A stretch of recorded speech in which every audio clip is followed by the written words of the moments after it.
मोरे में NTS test pass उम्मीदवारनि बाहुनि ते कारियूं पटियूं ॿधी ऐं हथनि में तेज़ाब वारियूं बोतलूं खणी एहतजाज कयो।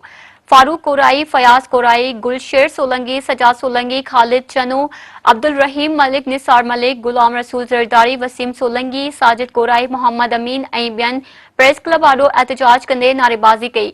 उन मौक़े ते उम्मीदवारनि चयो त हुननि 2013 में एनटीएस टेस्ट पास कई, जंहिंखे 9 साल गुज़री चुका आहिनि, पर खेनि हिन वक़्त ताईं ऑफर ऑर्डर नथा ॾिना वञनि, जंहिं सबबि हू मायूस आहिनि।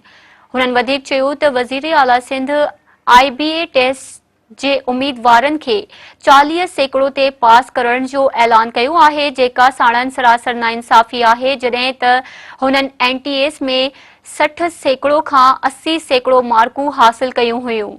उम्मीदवारनि घुर कई त खेनि ऑफर ऑर्डर ॾेई बेरोज़गारी खां बचायो वञे, ॿी सूरत में हू सख़्त एहतजाज करण ते मजबूर थी वेंदा।